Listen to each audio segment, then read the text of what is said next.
Thank you. Congrats. Good afternoon, everybody. You fired up? Let's give Millie a great round of applause for her great introduction.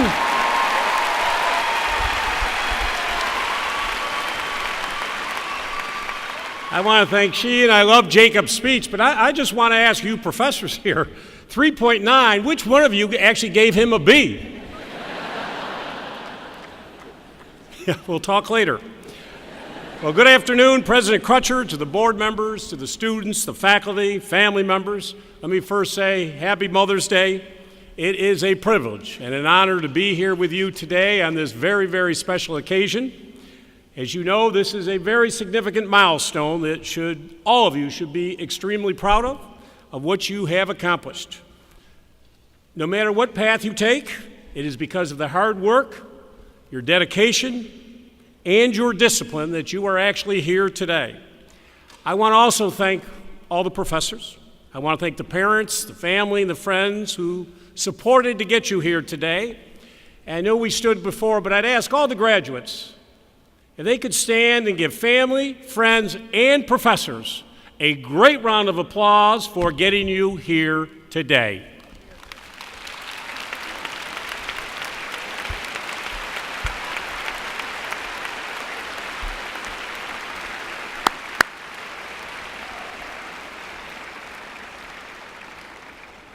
I see with us we have some active duty military. I would like at this point to ask all of our active duty military and every veteran of our great armed forces if they could stand right now, and let's give them a great round of applause.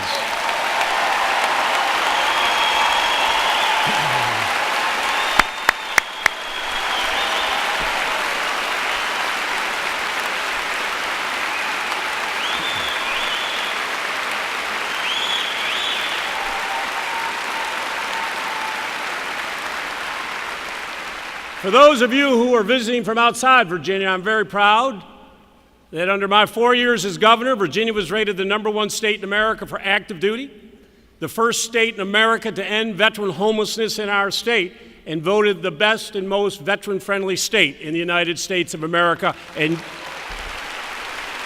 you take that back to your states and tell them what we do here in Virginia. It is a real honor to be here today. I just got back from California. I took a red-eye back. I was out at Stanford University this week at a conference that I was speaking at, and I had to leave the conference early, and the organizers were not too happy, and they asked, "Why are you leaving early from the conference?" I said, "Because I got to go back to Virginia, and I got to give the commencement address at the greatest university in the United States of America, the University of Richmond."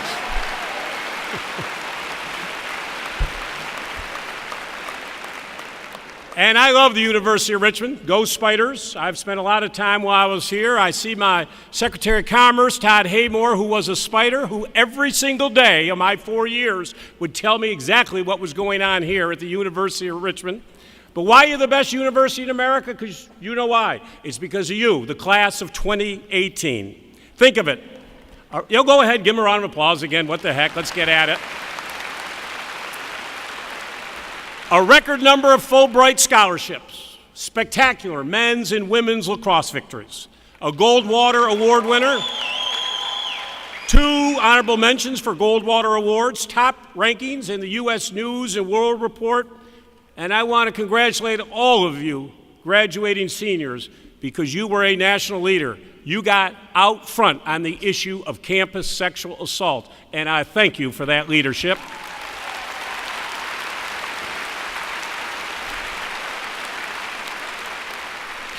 And let's be honest, what other school had their starting quarterback get drafted by the New York Giants?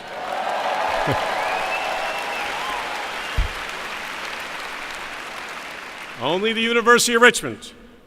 Now, I promise to be short.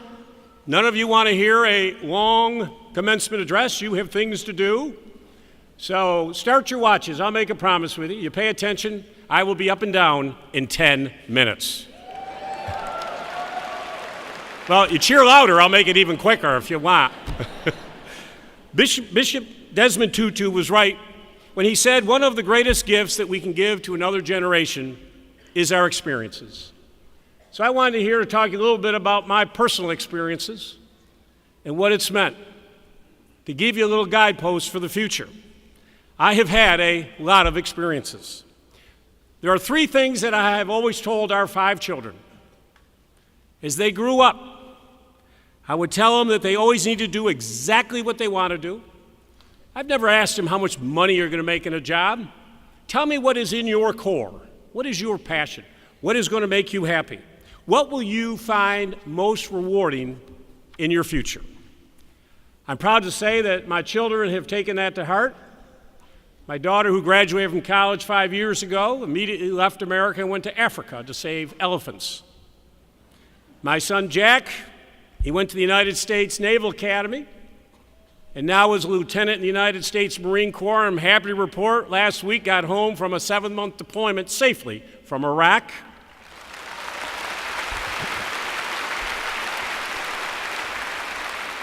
My daughter Mary has spent her summers working in Palestinian refugee camps in a very dangerous situation to help women and children. And now she's in Israel getting her master's in international relations. The other 2 are still in high school, so we don't know what they're going to do yet. But the advice that I've always given my kids is always think big, always take chances, and please never, ever be afraid to fail. Let's start with the first one, thinking big. I've always thought big. Many of you probably have heard the story that when I was 14 years old, I was going to have to pay for college myself. So I knew I had to go out and make that money myself. So I said I had to start my own business. I remember walking home in Syracuse, New York. I saw a guy out sealing his driveway, putting that hot tar liquid. I said, you know what? They'll hire a young kid to do that. I went home, typed up a letter, which you probably saw in my campaign commercials, handed it out to my neighbors, and I had 6 jobs my first day. I had business cards. I was in business. I was 14 years old. When I was 15, I said, I'd been so successful, I said, I got to go big. I got to start doing parking lots. But in order to do parking lots, you can't do it with a little wagon taking around your neighborhood. You need a big, huge truck. So I called my Uncle Billy Byrne, who had a dairy, and said, Uncle Billy, I need one of your old trucks that you don't use anymore. He said, oh, Terry, we got some out in the graveyard. We'll go out someday and look at them, and maybe we can work something out. I said, I got to go today, Billy. He said, no, we're not going today. So hung up the phone. I went out there, found a huge graveyard of gigantic old trucks. Took a buddy of mine, took some gas, some spark plugs, some oil. I was good at fixing things up, spent 2 hours working. The grass was this high. Folks, I remember to this day, as a 15-year-old kid, when I got in the cab of this seat of this truck, and when I turned that engine, and that engine roared to life, I still get chills to this day when I think about that moment. I took that truck, I came out of the field, I went down Interstate 81, I am honking the horn, state trooper substation, they're out having coffee, I'm waving and yelling, I got no driver's license. I have no license plates on the truck, but ladies and gentlemen, I was an entrepreneur. I was in business. And I will never forget that moment. Everyone said, oh, you can't do it, and I did that.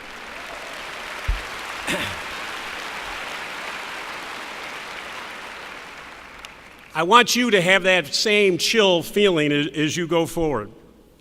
Little did I know that tarring driveways and parking lots at such an early age would lead me to start dozens of companies, become the youngest bank chairman in American history of a U.S. bank, and ultimately the governor of the Commonwealth of Virginia. Now, parents, let me be clear. I am not recommending here today that your children take up sealing driveways, but I do hope, graduates, listen to me carefully. As you begin your next chapter in life, that you act boldly to accomplish your goals. It's important. You will never get there if you don't think big. Shoot for the moon every single day, and maybe you'll end up with some stars, but you'll at least be better off than those poor and timid souls who know neither victory nor defeat. The second piece of advice I have for you is take chances. You have got to take chances to be successful in life. I think when I was your age, 39 years ago, sitting right where you were, I just graduated from college. I'd been accepted to law school. actually had gotten a scholarship. One of my college roommates came home one day and said, "Terry, do you want to work on President Carter's reelection?" Well, that didn't look like a good prospect that he was going to win again. But I took a chance. And my mother, Millie, I called her up to say I was leaving Georgetown. I was going to go work on a presidential campaign. That call didn't go over too well. But I ended up, folks, for the next year, traveling all over the country, raising money, never done it before. I went to 40 states. And at the age of 23, I became the youngest national finance director of a president of the United States of America. It was a chance that I took. And it was a chance that changed my lives as I traveled all over the country. Now, I don't want the parents to think I'm urging your children to leave law school, but what I am asking you to do is remember that there is a big difference between accepting a comfortable, routine life and reaching out for an exceptional one. When I look back on all the experience that I had, I'm glad that I took the chances I did. Each of you will have opportunities to make decisions like that one as your lives move forward. Now, I'm not saying today that you should take every risk. That's not wise.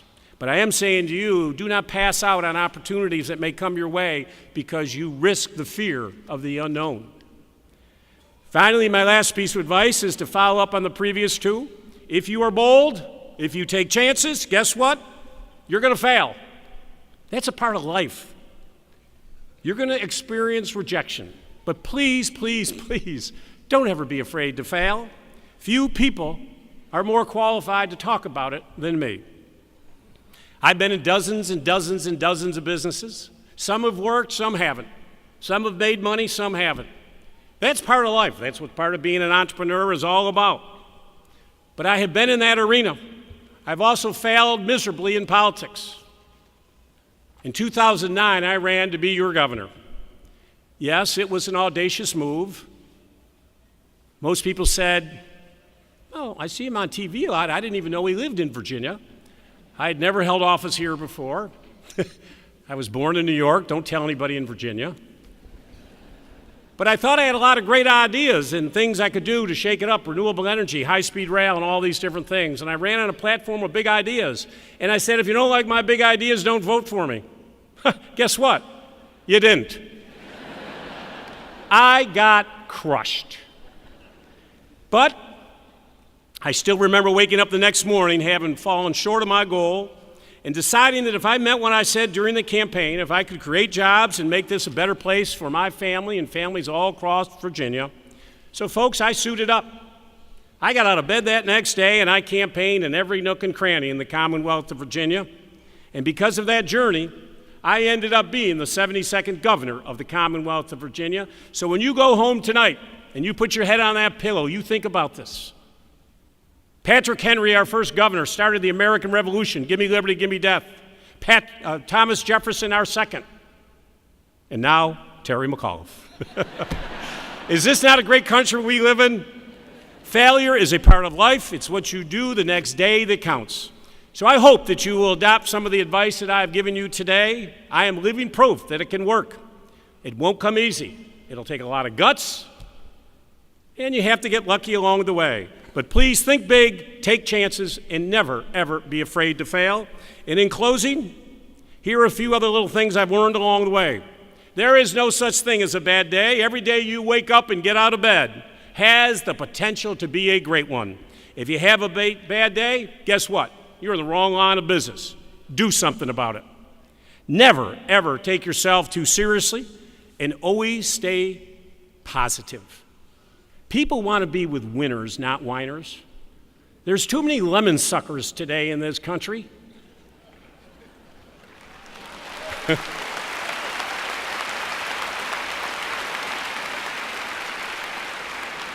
Bring people together.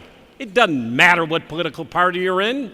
At a time when our nation seems to be having fault lines and people are getting in their corners, forget all that. Work together and do what you want to do. It's your life. As I always say, you only live once. I have a motto, sleep when you're dead. And if you remember one thing from this speech today, folks, and whatever you do, always, always have fun. It is the key to life. Enjoy each day. As I close, I have a letter here that I received last year before I left office. Dear Governor McAuliffe, I wanted to contact you to thank you for changing my life. You have never met me, but I was a graduating senior at Virginia Tech in 2014 when you gave the commencement address. Your message of following your passions and taking chances hit me as I sat there. I had decided upon a career that I was neither excited about nor inspired about. After your speech, I went home and thought about it for the weekend, and I called my new employer up and told him that I was no longer interested in the job. I followed my dream. I moved out west, and I took a job with a startup company. Governor, thank you. I have never been happier. P.S. It actually worked out financially. I'm now making more money than I ever thought I would do. Folks, I hope that in 3 or 4 years, some of you sitting out here today may think about dropping a note. This is your life. Be bold. Go get them. I want to thank you for having me here today for this commencement address. And I expect, your professors expect, and all of us expect in this country, we expect great things out of the class of 2018. Now, go get them. Thank you very much.